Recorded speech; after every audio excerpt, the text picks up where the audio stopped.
Hocam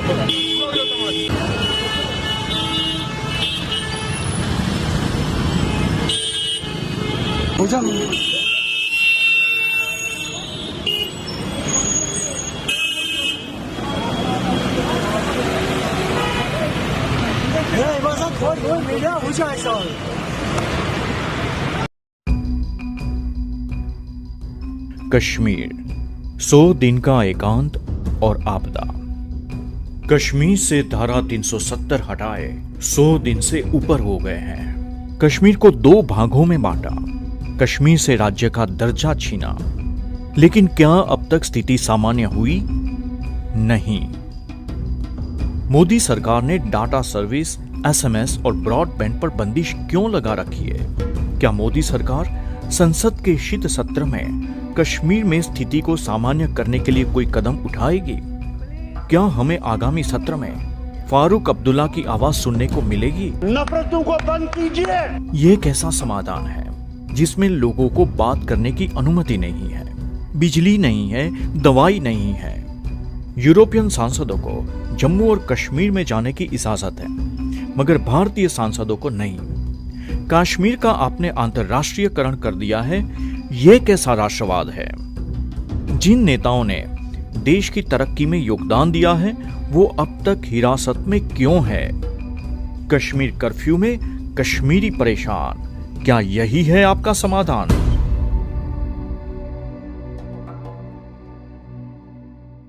जब 8 लाख फौज है, फिर 30,000 फौज भेजने की क्या जरूरत थी? देखिए, 30,000 का कोई मतलब नहीं है, कोई मायने नहीं रखता है। जब 8 लाख रेगुलर आर्मी है with weapon, with every type of weapon, तो फिर 30,000 फौज भेजने की तो क्या बनती है? हकीकत में अब पता यह चला है कि ये 30,000 जो रिसेंटली भेजे गए हैं ये रेगुलर आर्मी नहीं है। ये जो 30,000 अभी ऐलान किया इंडिया ने, जो वहां पर भेजे गए हैं इंडिया की यूनिफॉर्म में, फौजी यूनिफॉर्म में, ये 30,000 फौजी नहीं है। ये आरएसएस, बजरंग दल और शिवसेना के गुंडे हैं। मैं एक बार फिर ये बात दोहरा दूं, ये 30,000 सैनिक नहीं है, ये 30,000 फौजी नहीं है।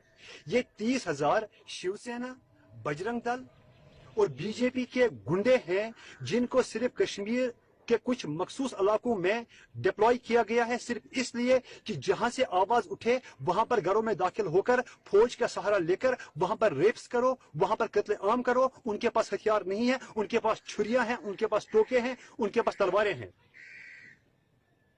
तो इस बात का खास ख्याल रखना है, इस चीज को हाईलाइट करना है हमें दुनिया में कि अब न सिर्फ हिंदुस्तानी फौज कश्मीर में दाखिल, मतलब पहले से मौजूद है, अब हिंदुस्तान के गुंडे भी कश्मीर में दाखिल उन्होंने किए हैं और वो वहां पर वही कुछ कर रहे हैं जो उन्होंने गुजरात में किया था, मोदी ने जो गुजरात में किया था। इस तरह वो अपना वोट बैंक, ये 30,000 उसके वर्कर हैं, ये 30,000 जिन्होंने इलेक्शन कैंपेन चलाई थी, ये उनको खुश करने के लिए उनको कश्मीर भेजा है ताकि वो वहां से घरों को लूटे, वो वहां से सोना लूटे, वो वहां से पैसा लूटे, वो वहां से कश्मीरी औरतों की असमत लूटे। अल्लाह ताला उनको महफूज रखे, मेरी कश्मीरी बहनों को, मेरी माओं को, मेरी बेटियों को वहां पर सलामत रखे अल्लाह ताला। लेकिन हिंदुस्तान की ये साजिश है, ये मकराना चाल है, ये पॉलिसी है। वो 30,000 आर्मी नहीं है, वो बजरंग दल के गुंडे हैं। तो मैं गुजारिश करता हूं कि इस वीडियो को मैं मेरी शोहरत के लिए नहीं, खुदा गवाह मेरी शोहरत के लिए नहीं, या मेरे नाम के लिए नहीं, लेकिन ये मैसेज कन्वे होना चाहिए पूरे पाकिस्तान में कि ये 30,000 आर्मी नहीं है, ये 30,000 बजरंग दल के गुंडे हैं। खुदा हाफिज। More than 100 days have passed since India stripped Kashmir of its autonomous status and divided the state into 2 federally ruled territories. The region has been observing a protest close down ever since, with shops, businesses and schools shunned by the people in protest against New Delhi's move. Although India has promised the return of normalcy in the region through equal rights and development, rumors are moving the other way round.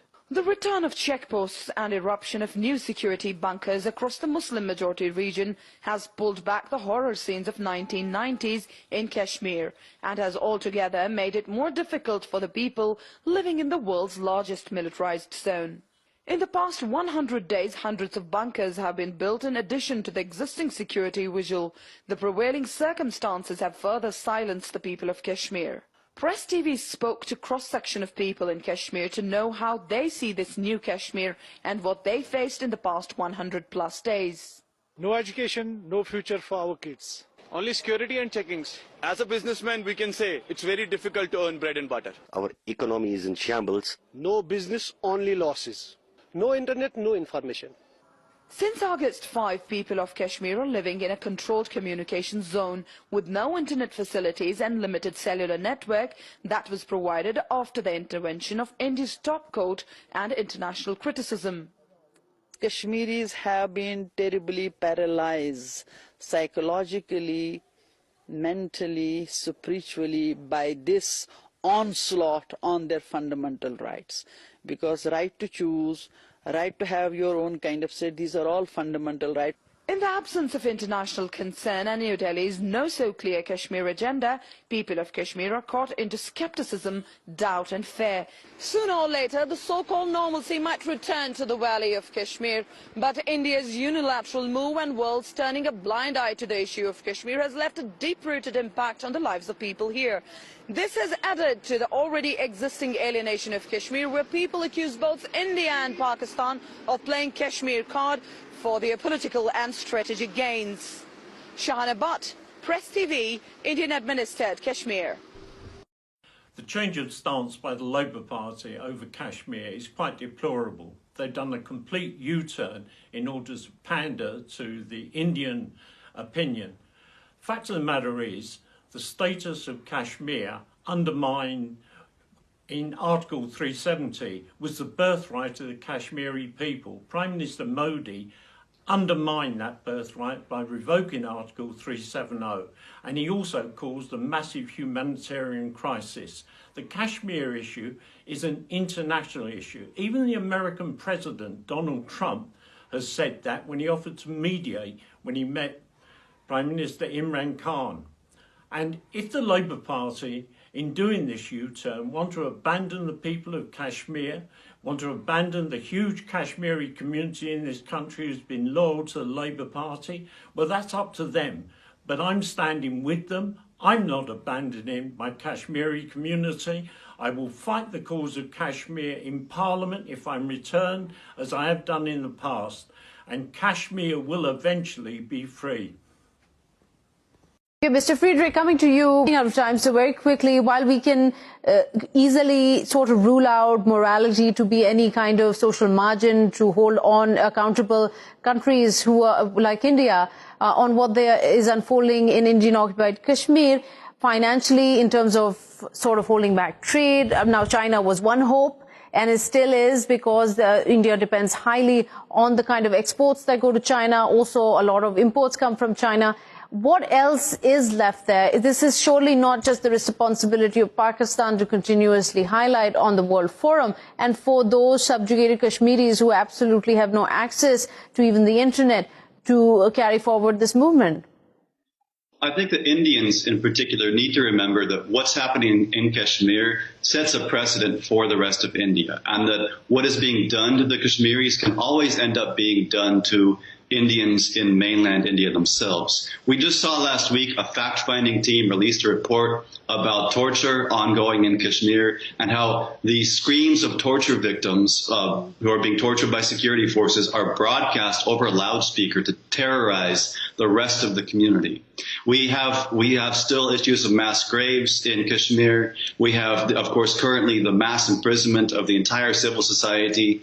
We have all of this. I think Indians in particular need to consider that if this is happening in Kashmir, this can happen to them as well, and they need to be worried about that. For the rest of the world, whether if they ignore the moral issue, they should take the same perspective that if India is permitted to commit these atrocities with impunity, that these atrocities can then be implemented against them by their own governments in coming days if the world continues to ignore this and accept it.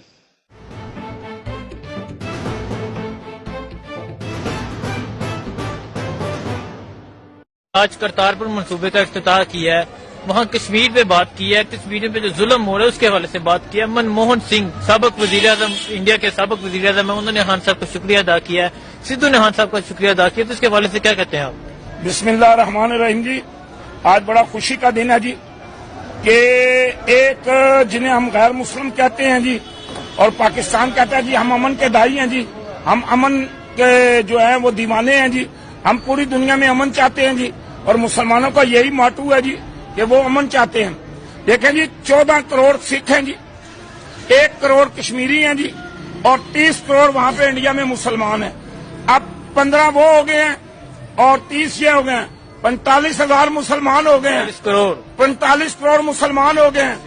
اگر سکھ بھی ہمارے ساتھ, بھائی ہمارے ساتھ ہوں گے انشاءاللہ تعالی.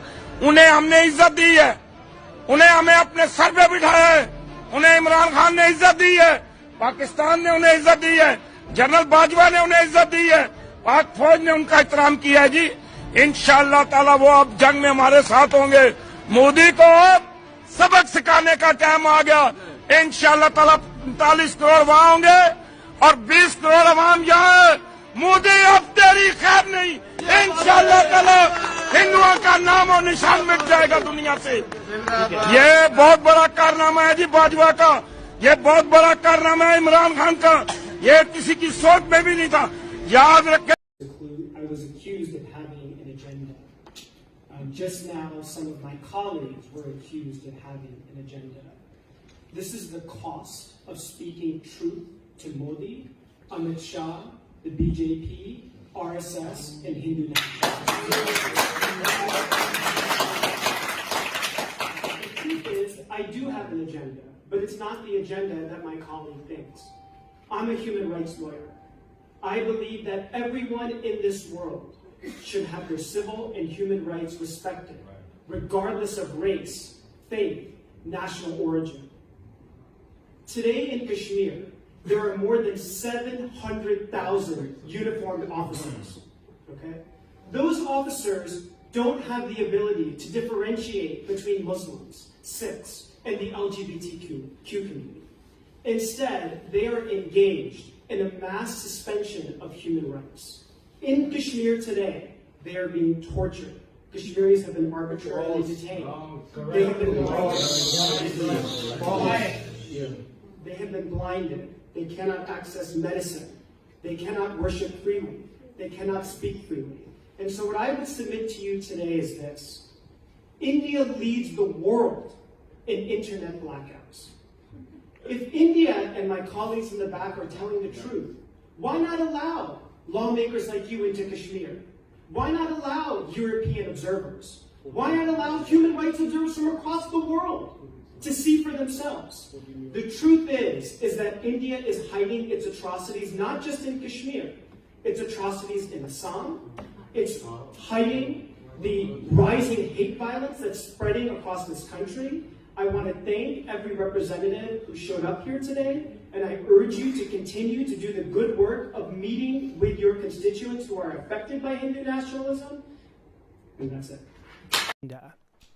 Just now, some of my colleagues were accused of having an agenda.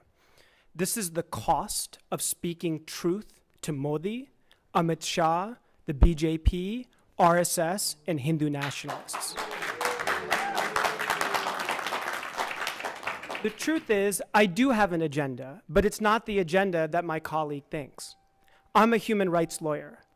I believe that everyone in this world should have their civil and human rights respected, regardless of race, faith, national origin. Today in Kashmir, there are more than 700,000 uniformed officers, okay?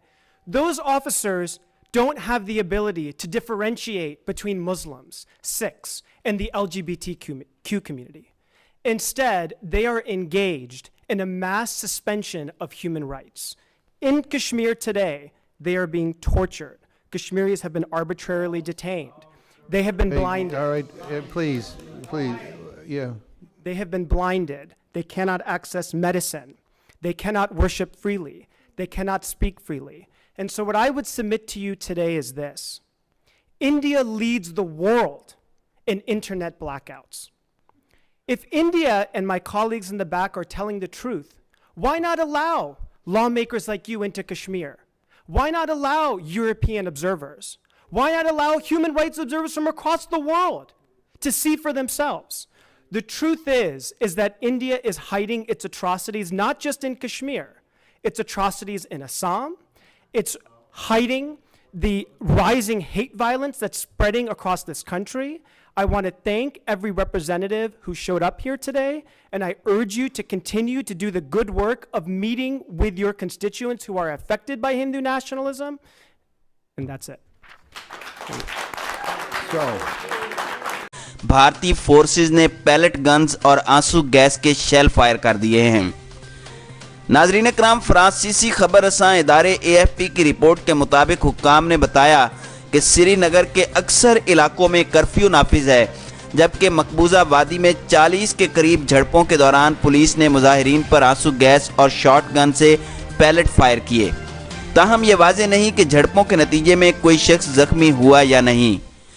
नाजरीन कराम, मकबूजा वादी के हुक्काम के मुताबिक इससे एक रोज़ कबल मुश्तबे अफराद ने एक ड्राइवर को कत्ल कर दिया था, जो इलाके में कत्ल का छठा वाक़या था, जबकि एक दस्ती बम के हमले के नतीजे में 20 अफराद ज़ख्मी भी हुए थे।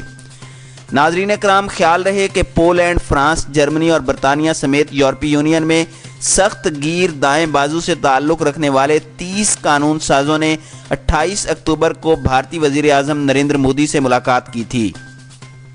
बरतानिया के लिबरल डेमोक्रेट से ताल्लुक़ रखने वाले यूरोपीय पार्लियामेंट के रुकन क्रिस डेविस ने कहा कि जब उन्होंने इसरार किया कि वो पुलिस के बगैर मकामी अफराद से बात करना चाहते हैं, तो भारतीय हुकूमत ने अपना दावतनामा वापस ले लिया। क्रिस डेविस ने कहा कि वो नरेंद्र मोदी की हुकूमत के लिए किसी PR स्टंट में हिस्सा लेने के लिए तैयार नहीं और ना ही ये जाहिर कर सकते हैं कि सब कुछ ठीक है। नाजरीन कराम, यूरोपीय पार्लियामेंट के अरकान के वफद में जर्मनी पार्टी, फ्रांस की नेशनल रैली, इसी तरह ब्रेक्जिट पार्टी और पोलैंड की एक पार्टी जो कॉम्प्रस्ट पार्टी है, और इमिग्रेशन मुखालिफ अफराद भी शामिल हैं। इस हवाले से भारतीय हुकूमत का कहना था कि मज़कूरा दौरे का मकसद अरकान को जम्मू एंड कश्मीर और लद्दाख में सकाफती और मजहबी रंगों से बेहतरीन आगाही देना है। ताहम भारत में मौजूद यूरोपीय यूनियन के एक ओहदेदार ने जोर दिया कि यह दौरा सरकारी सतह पर नहीं है। नाजरीन कराम, वाज़ेह रहे कि भारत ने मकबूजा कश्मीर में हज़ारों की तादाद में इजाफी फ़ौज भेजकर लॉकडाउन और कर्फ्यू नाफिज करने के अलावा खित्ते की अहम सियासी शख्सियात को कैद करने के बाद 5 अगस्त को वादी की खुसूसी हैसियत को ख़त्म करके इसे 2 इकाइयों में तकसीम कर दिया था। आर्टिकल 370 के खात्मे के बाद भारतीय वज़ीर आज़म नरेंद्र मोदी ने दावा किया था कि इस गैर मामूली इकदाम का मकसद मकबूजा वादी को एक मरतबा फिर जन्नत नज़ीर बनाना है। नाजरीन कराम, कश्मीरी अवाम भारतीय हुकूमत के इस इकदाम से बरहम हैं, जिसके बायस रोज़ाना एहतजाजी मुजाहरे जारी हैं। ताजर अपने कारोबार खोलने से गुरेज़ां, जबकि बच्चे स्कूल जाने से महरूम हैं। नाजरीन कराम, याद रहे कि 5 अगस्त के बाद से मकबूजा कश्मीर में 4000 से ज़ायद अफराद को गिरफ्तार किया जा चुका है, जिसमें 144 कम उम्र लड़के भी शामिल हैं, जबकि 1000 अफराद अब भी ज़ेरे हिरासत हैं, जिसमें कुछ को इस कानून के तहत रखा गया है जो मुश्तबे शख्स को बगैर किसी इल्ज़ाम के 2 माह कैद में रखने की इजाज़त देता है। नाजरीन कराम, इसके अलावा भारतीय सिक्योरिटी फोर्सेस फायरिंग के वाक़यात में मुतअद्दिद कश्मीरियों को शहीद कर चुकी है, जबकि पुलिस हथियारों की बरामदगी का दावा भी करती नजर आती है।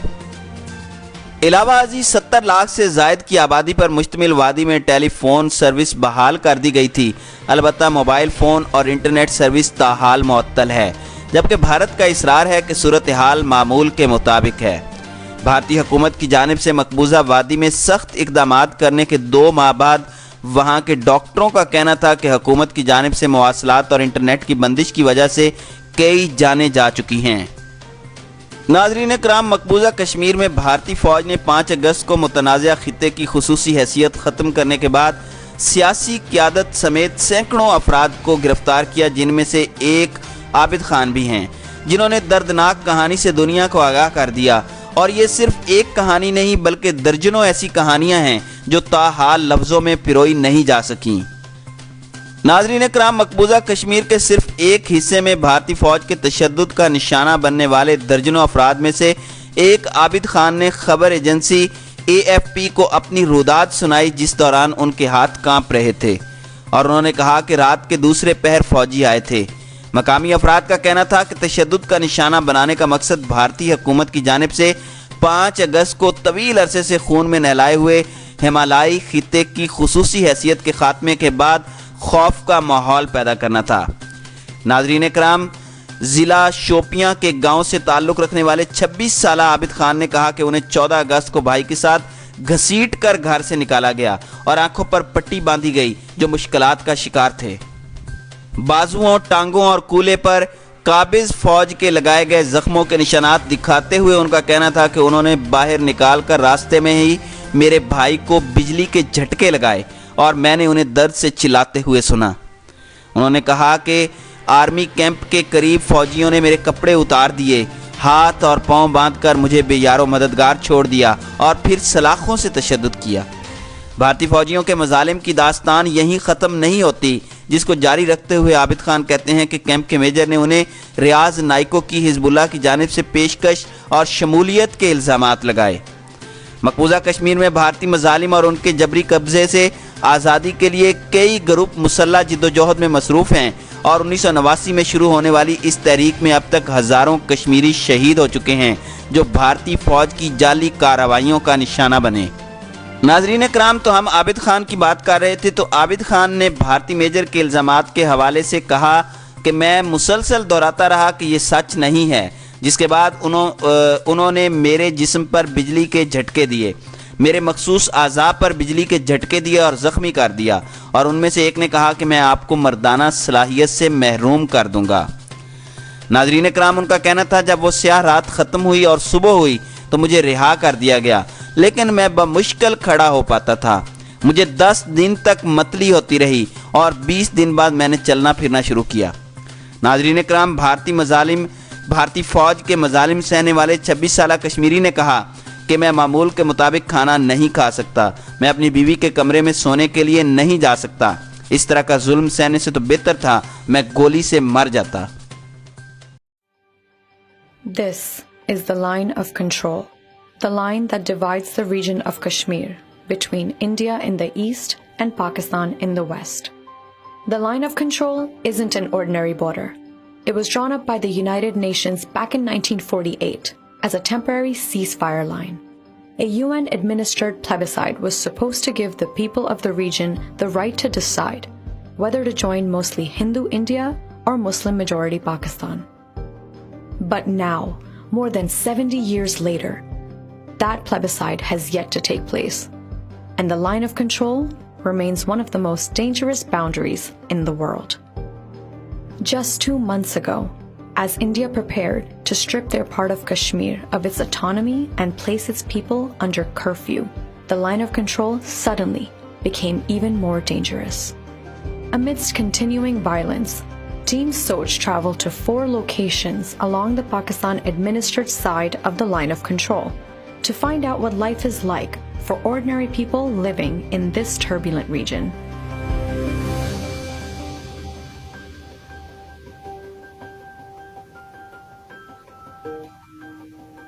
Our journey began in Dhudnial, a village 115 kilometers from the capital of Pakistan-administered Kashmir, Muzaffarabad, where a young mother and son were injured by Indian shelling on 30th July of this year.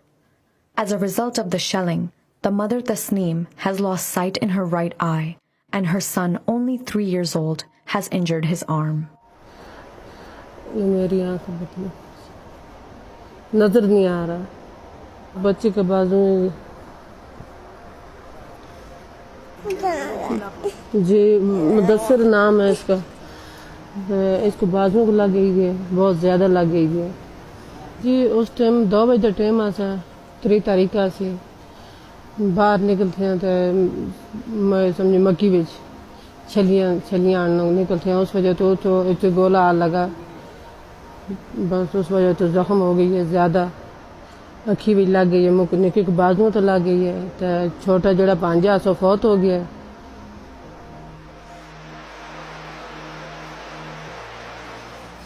North of Dhudnial, in the village of Sharda, we met 28-year-old Maryam Bibi and her daughter Zainab. Maryam was hit by shrapnel on 30th July while walking outside her father's house. She tells us where the shells came from and where they hit her. इधर तल इंदे असें घर जुलदे असें बच्चों को बाहर डरने भी लगे गोली तो इधर इंदे असें घर बच्चों को जुलन था उस राह पे पहुंचे तो गोला लगा तो लगी उस नाल वापस बच्चे भी रहे बेचारे जिथे आसी तो थी ते अपने ही पिटना पिया ये बच्ची भी नाल आसी बच्ची को सांस रोकी लगी अस्पताल में चौथा बच्चे आसी जे एक बच्चा आसा उसको मुंह तो पूरा गोशत चाहे दा सही गोलियां की वजह ना तो उसको तो पट्टियां कर दिया सी एक कुड़ी आसी तो उसको अखी को लगी दिया सी खासा अखी को अगो तला शेल लगा था उसको लाया दिया सी टांके तो टांके खोल दिया सी तो एक बच्चा खड़े था तला उसको पेशाबा की जगह जिड़ी आसी सुर चाह गी दिया सी वो तला खड़े था बस तला अंदर रातों को मोड़ को उसकी लाश आंदी मोड़ के बहुत मुश्किल होगी बस रात दिन गम ही बिच गुजरती है जी सुकून दिन नहीं कोई सेहत गुजरती. Further up the line of control, 55 kilometers from Sharda, in the remote village of Halmat, we met Abdul Rahman, whose house was destroyed by indiscriminate firing from Indian mortars on 27th August, killing his brother-in-law Abdul Jalil Shah. 27 अगस्त को ये वाक़ा हुआ है. Indian army ने गोलाबारी की है. सुबह 9:30 बजे शुरू हुआ, तकरीबन 1:45 बजे तक. पूरे सिविल आबादी पे उन्होंने जो गोला हिट किए हुए, ये मकान आपके सामने, यहाँ उन्होंने जानबूझ के जो है इस पे गोला हिट किया हुआ है इंडियन आर्मी ने. यहाँ इसके अंदर 22 लोग मौजूद थे, जिसमें मेरा बहनोई अब्दुल जलील शाह शहीद हुआ. उसके साथ मेरी वाइफ भी थी जो जख्मी हुई. जब भी फायरिंग करें, जब भी गोलाबारी करें तो सिविल आबादी को जो हिट करते हैं जानबूझ के हिट करते हैं. वो अब्दुल जलील शाह जो इस मकान में शहीद हुआ वो मेरा बहनोई था. उसके चार बच्चे हैं. जिस वक्त ये वाक़ा हुआ हमारा सिर्फ 2 मिनट पहले उनसे रब्ता हुआ था. उन्होंने कहा कि हमें चाय लेके उनको पिलाई. 2 मिनट के बाद हमने दोबारा रब्ता किया, उसके साथ रब्ता नहीं हुआ. दोबारा दूसरा भाई था यहाँ पे, ये शल पड़े हुए, इससे बड़ी एक शल थी यहाँ पे जो उसके जिस्म के बिल्कुल साथ लगी हुई थी, वो मैंने खुद उठाई है उससे. उसने तकरीबन जो 20-22 बंदे थे उनको लाके खाना खिलाया. बाहर से वो जगह पे पड़ा हुआ था, चूल्हे पे चाय पड़ी हुई थी, वो पतीला समेत उठा के यहाँ पहुंचा. दौड़ते दौड़ते अंदर चला गया निचली मंजिल पे. उन सब लोगों को उसने चाय पिला दी. उस चाय पे फिर उसने जब इंडियन आर्मी ने शदीद गोलाबारी, यहाँ पे करीब गोले लगे, उसने सब लोगों को कहा कि ये चाय हमारी आखिरी चाय है, क्या पता हमें दोबारा नसीब हो या ना. वो सब लोग कलमा पढ़े और कलमा पढ़ते पढ़ते वो शहीद हुआ यहाँ पे. Back in the capital, Muzaffarabad, doctors are still treating victims of Indian shelling. 5 अगस्त के बाद अभी भी मुसलसल वायलेशंस होती जा रही हैं और कुछ पता नहीं होता. किसी दिन जो है ना वो फायर खोल देते हैं इंडियन आर्मीज और हमारे मासूम लोग जो हैं और हमारे आर्मी के लोग भी. हालांकि टॉलरेंस बहुत ज़्यादा है हमारे आर्मी में, लेकिन अब अगर ज़ाहिर है वो अगर एक चीज़ कर रहे हैं तो फिर हमें इन रिस्पॉन्स से अपनी पॉपुलेशन को सेव करने के लिए हमें वो करना पड़ता है रिस्पॉन्स. आप अगर उस वक्त आते आप देखते कि हर तरह के पेशेंट्स यहाँ पे मौजूद थे. हमारा फीमेल वार्ड भरा हुआ था, हमारे मेल वार्ड में बच्चों से ये पूरी बे बच्चों से भरी हुई थी. अगर आप उस वक्त की वीडियोस देखें तो मतलब, और मैं आपको बता रहा हूँ कि कैजुअलिटीज़ इतनी आई कि मतलब हम खुद हैरान थे कि यार इतनी मैस कैजुअलिटीज़ थी. South of Muzaffarabad, in the town of Chakoti, firing from across the line of control has resulted in the destruction of the local economy. Trade जो है वो 27th जो प्रीवियस हमारी जो एस्केलेशन थी फरवरी की, उसके बाद जो है ट्रेड बंद है. एक ह्यूज नंबर ऑफ पीपल जो है वो थाउजेंड्स में जो कि डिपेंडेंट थी लेबर फोर्स के तौर पे यहाँ पे काम करती थी, वो अनएम्प्लॉयड हो चुकी.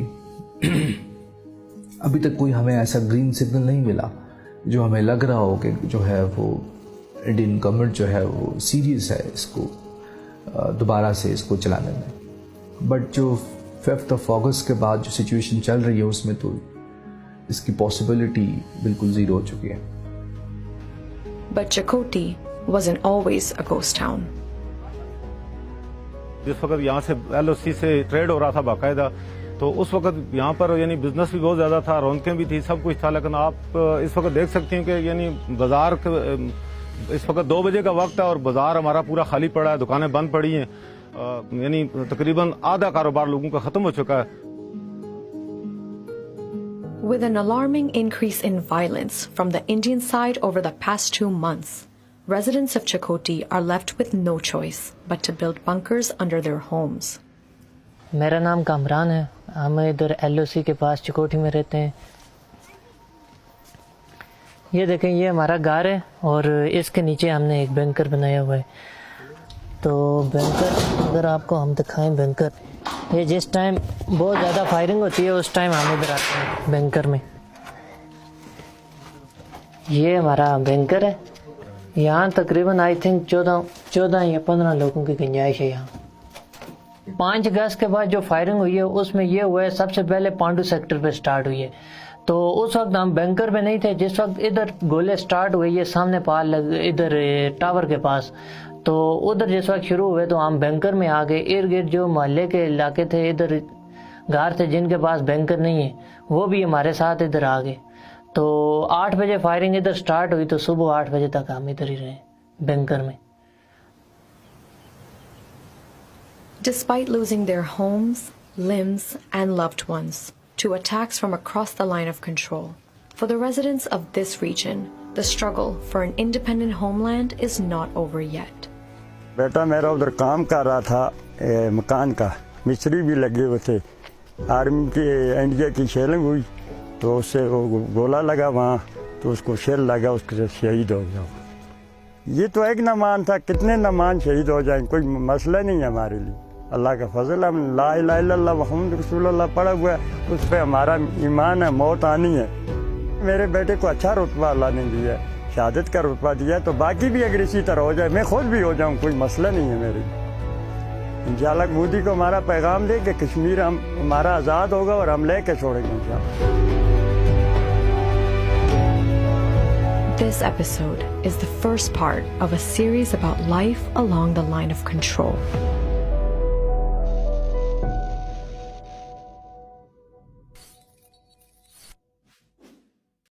In the summer of 2019, New Delhi unilaterally revoked the semi-autonomous status of India-administered Kashmir, paralysing an entire region and all of its people. It's been 100 days since then.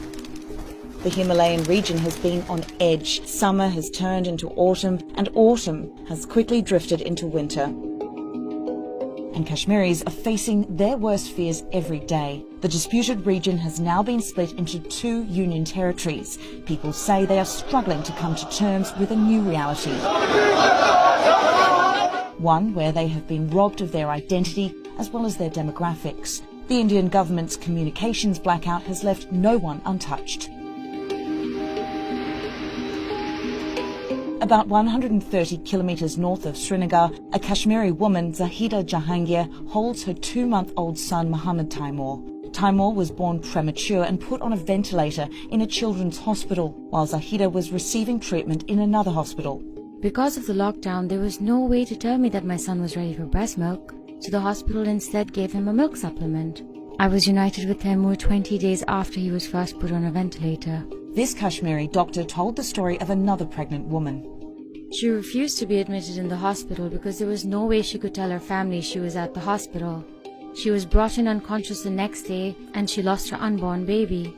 Atika Begum has been living alone ever since her only son was detained on his way home after picking up her medication. My son has been shifted to a jail in an Indian city and there's no way I can travel that far to see him. Then there's the story of Biba Mala's loss. Mala's cousin died in August, but she was informed about it almost a week later. I missed the funeral, as well as the gathering which is held on the 4th day, and is very important to us. Our men still haven't visited, fearing detention by police on the way to our relative's house. Since the military siege began, stories like these ones are coming to the fore, one by one and with great difficulty. Local journalists are struggling to report one of the biggest stories of their time, in the face of restrictions and intimidation from security forces. I'll kick you with my boots and take you to the governor's house, one policeman told me. Women can't move out of their homes without a male companion for fear of harassment, but we should not remain silent. If we come out and speak, someone will hear us. Coming out to work is my way of...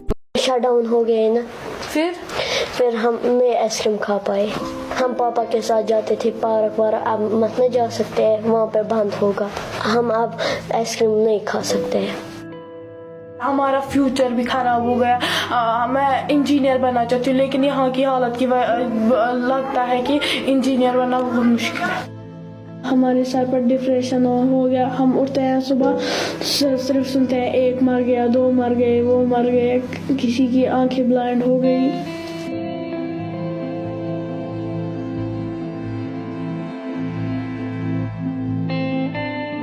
जब मैं अगले दिन article 37 के दिन गया ना, तो यहाँ से स्कूल ही बंद थे.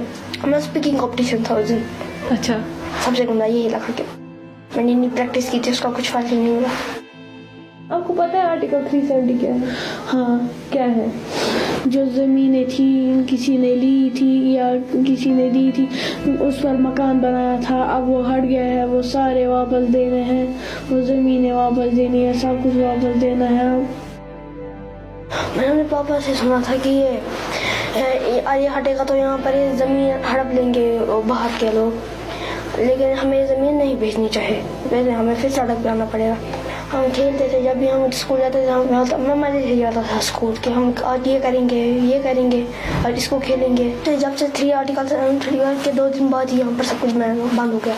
शायद पहले दिन से हो गया बंद. हाँ, हम घर पे बैठे होते हैं, कभी हम घर पे ही खेल रहे होते हैं, बाहर निकलने ही नहीं देते थे घर से. मेरे पापा एक टीचर है, पैसे नहीं थे, स्कूल बंद थे, फी उनको ये फी मतलब ये नहीं मिल रहा था, तनख्वाह नहीं मिल रहा था उनको, इसलिए मेरे अभी भी मेरा फी पेंडिंग है. मैं अपनी फ्रेंड्स को मिस करती हूँ और टीचर्स को भी मिस करती हूँ.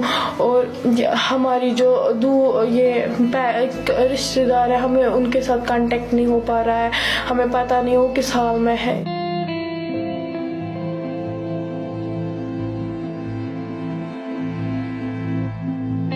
आपको किस चीज़ से डर लगता है कश्मीर में? मुझे एक पैलेट्स से और फायर से और टायर से.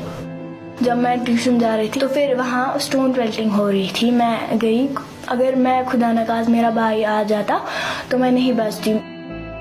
एक दिन गुस्से थे हमारे कोचे तक, उनको डंडों से मार रहे थे. फिर हम जाग गए, हम बहुत डर गए थे सारे नेबर्स वेबर्स. फिर हम कहते थे हाँ अब कब सुबह होगी. एक दिन हम घर में बैठे थे तो आर्मी अचानक से घुस गई, बोला कि यहाँ पे मुजाहिद है, सारी चीजें बाहर फेंकी. हमारे पास तब कुछ नहीं था, हम मतलब माइंड बोलता है ये क्यों करते. मेरे घर के बाहर एक लड़के को मारा, मैं फिर डर गया, मैं डर के मारे घर घुस गया. फिर पथराव हो गया, फिर टायर गैस लगाए, पैलेट्स लगाए और फायर चलाए और घरों में स्मोक आ रही थी टायर गैसों की. हमें बहुत खांसी आ रही थी. बाहर बिल्कुल भी नहीं जा पाते हैं. आप क्यों नहीं बाहर जा पाते हैं? मैं एक लड़का हूँ, मुझे भी डर लगता है. मेरे भाई देखिए आधे की आंखें ब्लाइंड हो गई है, वो भी ऐसे ही निकले थे बाहर, क्या हाल हो गया, आधे गायब हो गए हैं. उन्होंने अलग जेल बना दिए छोटे बच्चों के लिए.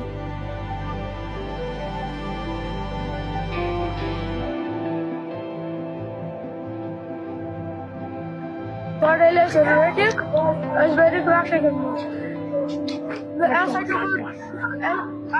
hier woon, als ik op het denk ik als maar ik kan een raakzakken must करूँगा बेचूं तू और डांस और इस थाने में गए तो ताकि वो ये तो बेचले गए दोन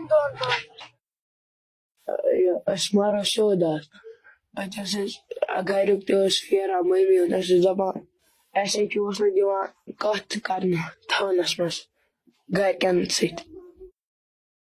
رکشتس منٛز لوگ زیادٕ مے تمو ترٛیٚیو لڑکو منٛز کیٛاہ بیٚیہِ ووٚنُکھ ییٚتہِ تھوٚوُکھ گن دوٚپُکھ ژےٚ لگاوٕے ترٛٮ۪نوٕنی لگووُکھ اوٗرۍ کیٛاہ Atas police. Tium kya kara? Timo road till Timon Bay. Like Lion Bay and Thomas. This region is never near.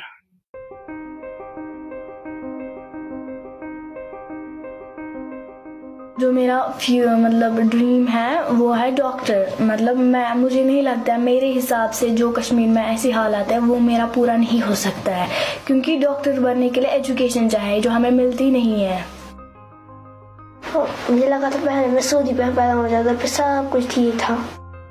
मैंने यहाँ पे पैदा होना चाहता था, लेकिन यहाँ पे पैदा हो गया, तो अब मैं क्या करूं? अब मैं दूसरी जगह मत न पैदा हो सकता हूँ. जब घर बैठे है, एजुकेशन नहीं है, वो नहीं है, वो फिर बोलते हैं घर में क्या करेंगे बैठ के. वो भी फिर निकलते हैं, छोटे छोटे बच्चे निकलते हैं, बोलते हैं हम करेंगे स्टोन पेल्टिंग. तो पूरी गवर्नमेंट से ये कहना चाहता हूँ कि यार यहाँ पर हड़ताल नहीं रहना चाहिए, क्योंकि हमारी पढ़ाई पे भी है ना ये जोर पड़ रहा है कि हमारा फ्यूचर है ना ये डार्क हो जाएगा इससे. You say that it's a matter of national security. You talk about terrorism. You talk about protecting people's lives. But you're not just arresting people there who are violent, are you? You have detained without trial, without charge, 3 former Indian chief ministers of what you once called the Indian state of Jammu and Kashmir. One of them is Mehbooba Mufti, who was in coalition with your party, the BJP, until just last year. But now suddenly she's locked up as well. So, Mehdi, first of all, I think you will agree that, to disagree with any of the government decision is fine, but you cannot incite violence, because under our constitution, even the right to freedom of speech and expression comes with a rider, that there can be reasonable restrictions on the exercise of the right, especially in the interest of our sovereignty and integrity of India. Mehbooba Mufti was a former chief minister, took oath of the constitution that she will protect and preserve the Constitution of India and its spirit. And do you know the statement that she made? She said, if Article 370 and 35A, and Article 370 is temporary, so if it is abrogated, then there would be no one left to even honor the tricolour. That's our national flag. And I think it is highly inflammatory. Yeah, it is inciting come on, Gaurav. You and I both know Indian politicians, including yourself, say lots of inflammatory statements. She's being detained without charge. Why not try her then? Put her on trial. You have detained her without charge. You have detained 3 former chief ministers. Democracies are not supposed to detain people without charge or without a trial. Let me explain that to you. You are wrong there as well. Mehdi, there is a law in India which is called the preventive detention. Okay, you can keep a person under preventive detention for the greater good of the country and the state, and the provisions without charge. And I ask you, without charge, Gaurav. No, please. But without charge, just to clarify for our viewers, without charge, yes or no? Public Safety Act is the act in question. But it's without charge, right? You can hold someone without charge. You're a lawyer. You know the importance of that statement. No, you said I'm wrong. What am I wrong about? Is she being held without charge? It's a very simple question. I will tell you. The grounds under which you detain a person and keep that person in preventive detention have to be furnished to the individual. And if anyone is agreed, and maybe you will agree with me, the High Court of Jammu and Kashmir is also there. A habeas corpus petition which was filed. More than 400 habeas corpus were filed. And also the Honorable Supreme Court is there. The legal remedy can be availed. So I ask you, why is it that Mehbooba Mufti for the last 3 months have not moved the court, or any of her next friend moved the court? There are reasons. The reason is only this, that they want to spread propaganda. और कश्मीर में मैं कहता हूं कि मोदी जी ने, अमित शाह ने ये जो कार्रवाई की है, इसने अपने दुश्मन पैदा किए, दोस्त नहीं पैदा किए. और कश्मीर में जो आग लगाई है, मैं यहाँ पहले तो मैं इन कैमराओं से डरता हूँ, लेकिन कश्मीर में तो कैमरा नहीं है. वहाँ तो हमारे सिपाही वो मशीन गन लेकर ऐसे होते हैं इर्द गिर्द, और हम उन्हीं में से चलते हैं. हमने जीना सीखा है, उन मशीन गनों के साये में हमने जीना सीखा है, और इनसे नहीं डरते हैं, लेकिन डरते जरूर हैं वो अर्नब गोस्वामी और वो कोई बख्शी है वो मूछू वाला, मुझे लगता है ये पाकिस्तान अफगानिस्तान का कोई है। लगता है वो अभी बमबारी करेगा कश्मीर पर, पाकिस्तान पर, अफगानिस्तान पर। जितनी उसने लंबी मूछें रखी है और इतने गरज हैं, जैसे लगता है कि वो सरहद पर साइचन पर लड़ रहा है। और अर्नब गोस्वामी पता नहीं क्या क्या जब वो आता है स्टूडियो में, और आप माने या ना माने, मैं उनकी शक्लें भी देखना पसंद नहीं करता हूँ। और मैं कहूँगा कि मोदी ने जो आग कश्मीर में लगाई है, इसमें हमारे हिंदुस्तान भी नहीं बच सकता है। मैं कहता हूँ कि हिंदुस्तान के लोग भी महफूज नहीं रहेंगे। और ये मैं जोक में नहीं कहता हूँ आजाद साहब, मैं इनसे पहले ही रिक्वेस्ट करके रखूंगा, ये जो मैंने यहाँ अपने मन की बात बोली, क्योंकि आप सबके सामने मुझे भी जज्बा आ गया कि सच बोलना चाहिए। और पता नहीं श्रीनगर पहुंचकर देशद्रोही का मुकदमा चलेगा, कहाँ ले जाएंगे मुझे, क्योंकि अब वहाँ जेलों में जगह नहीं है। अब जयपुर भेजा जाता है, आगरा भेजा जाता है, कोट बलवाल और दूसरे जेलों में 13 बरस के बच्चों को भेजा जाता है। और आप फिर ये उम्मीद रखेंगे कि 13 वर्ष का बच्चा जो जेल में है, जो आगरा के जेल में सेल में भरा हुआ है, वो वापस आकर फिर जय हिंद बोलेगा?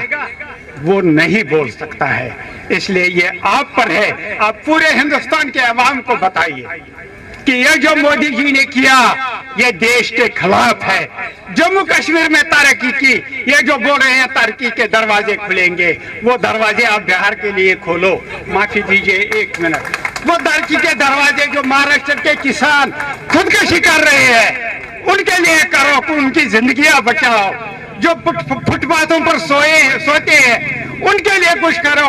कश्मीर में कोई फुटपाथ पर नहीं सोता है, कश्मीर में कोई भूखा नहीं सोता है, कश्मीर में हर एक के पास अपना मकान है, कश्मीर के पास फ्रूट है, बहुत कुछ सोर्सेज हैं। हमें आपकी तरक्की की कोई जरूरत नहीं, हमें सिर्फ ये जो हमारा ऑटोनॉमी है, हमारा जो स्टेटस था, वो बहाल करो।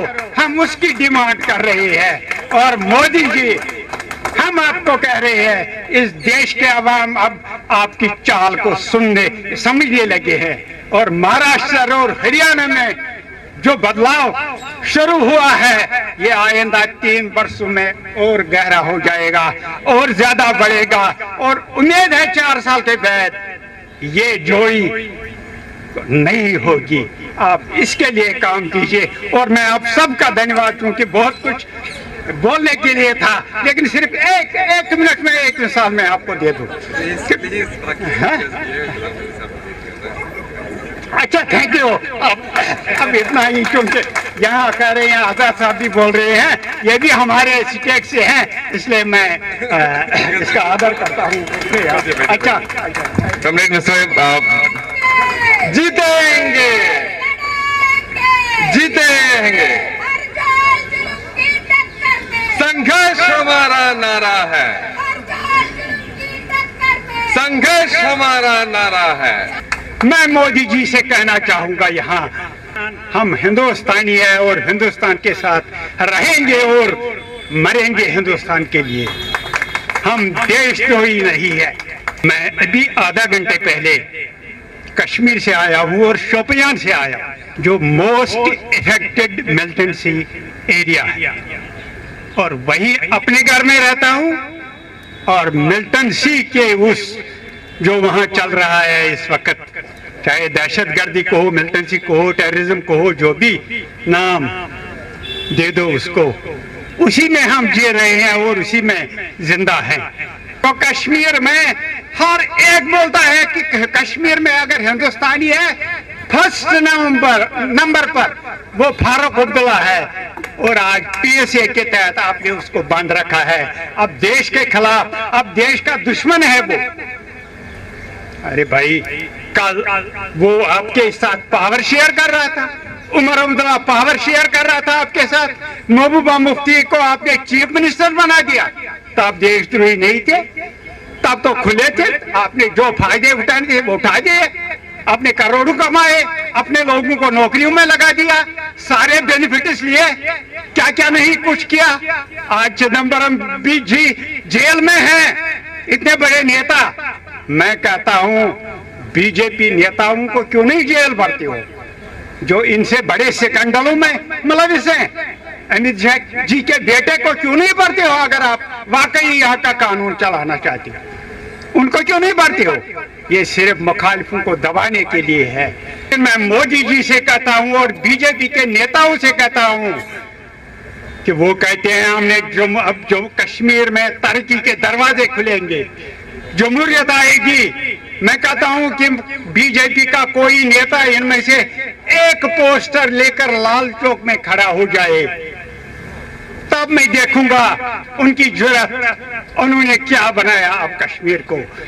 मैं बताना चाहता हूं कि अमित शाह जी आए पिछले दिनों, वहां सारी सड़कें बंद की गई और पता नहीं कहां से हेलीकॉप्टर में किस जहाज में आए और कहां किसी पहाड़ी पर उतरे और आर्मी के घेरे में पता नहीं किन लोगों को पकड़ पकड़ कर लाया और उनसे बात की उसने और बोला कश्मीर खुश है।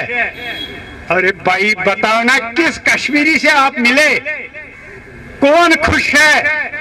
यहाँ कई वो लोग बैठे हैं जो कश्मीर आए हैं और ग्राउंड रियलिटी को देखा है वहां और यहाँ मीडिया में दिया है। मोदी जी बोलते हैं सबसे बड़ी डेमोक्रेसी है, फ्रीडम है, फ्रीडम ऑफ स्पीच है, फ्रीडम ऑफ मूवमेंट है, कॉन्स्टिट्यूशन है, सब कुछ अच्छा है। लेकिन अभी यहाँ आजाद साहब बैठे हैं, मुझे लगता है किसी भी हिंदुस्तानी को ये सर्टिफिकेट देने की जरूरत नहीं है आजाद साहब को कि ये हिंदुस्तानी है या नहीं है, लेकिन इसको भी कश्मीर जाने पर पाबंदी है और इसको भी सुप्रीम कोर्ट से रजू करना पड़ा और येचुरी जी को सुप्रीम कोर्ट से रजू करना पड़ा। 2 बार आए और 2 बार एयरपोर्ट से वापस भेज दिया।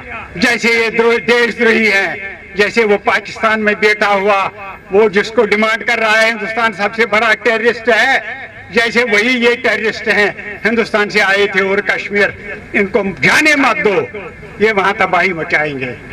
यह डेमोक्रेसी है, मोदी जी की डेमोक्रेसी है, अमित शाह की डेमोक्रेसी है। क्योंकि टाइम कम है इसलिए मैं मुख्तसरन बात करूंगा कि आज जो सिचुएशन है, मैं कल ही वहां से निकला हूं। आज कश्मीर का एक एक बच्चे से लेकर बूढ़े तक मेरे ख्याल में हुर्रियत की बोली ही बोल रहा है। मेरे ख्याल में पहली बार मोदी जी ने ये जो कदम उठाया, कश्मीरियों को पहली बार इकट्ठा किया। इससे पहले इतना इत्तेहाद, इतना मुत्तहिद कश्मीरी कभी नहीं हुई।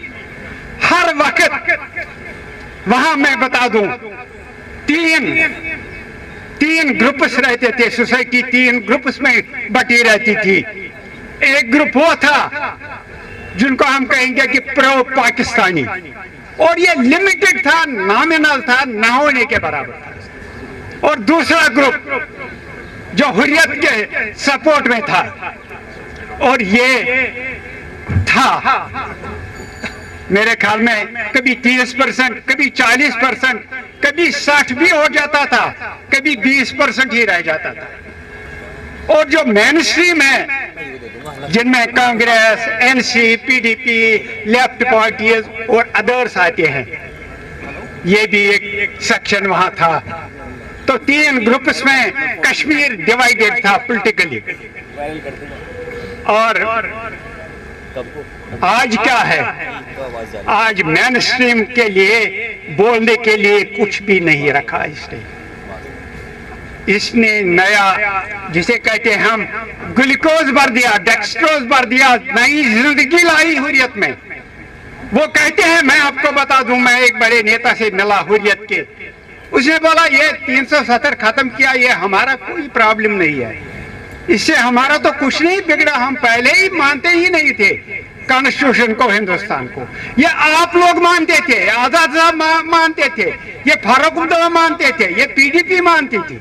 ये उनकी समस्या है, अब वो क्या कहेंगे आप लोगों को। और मैं कहूंगा मोदी जी ने ये जो वार किया, ये जो हमला किया, ये सेपरेटिस्ट पर नहीं है, ये मेन स्ट्रीम पर है, ये हिंदुस्तानियों पर है, ये उस फारूक अब्दुल्ला पर है जो बात बात पर कह रहा था जय हिंद, मैं हिंदुस्तानी हूँ, मेरा मुल्क है। और अब PSA के तहत ऐसी 22 साल का आदमी जो रात के अंधेरे में जब ये काला कानून निकाला गया कि जम्मू कश्मीर को तकसीम करो 3 हिस्सों में, union territory Jammu and Kashmir, union territory और लद्दाख को बिल्कुल अलग करो, उससे पहले एक दिन का हाल मैं आपको बताऊं। कश्मीर में लाखों अमरनाथ यात्री आए हुए थे और खुशी से चल रहे थे, सब कुछ ठीक ठाक था। लाखों टूरिस्ट थे, हाउस बोटों में, रूरल एरियाज में, पता नहीं कहां कहां फार फलंग एरिया, जंगलों में जहां टूरिस्ट रिजॉर्ट्स हैं वहां बैठे हुए थे, आराम से बैठे हुए थे, खुशी खुशी बैठे हुए थे, कुछ नहीं था, सारा नॉर्मल था, कोई हड़ताल नहीं था। तब मोदी जी आए और 5 अगस्त को ऐसा ऐलान कर दिया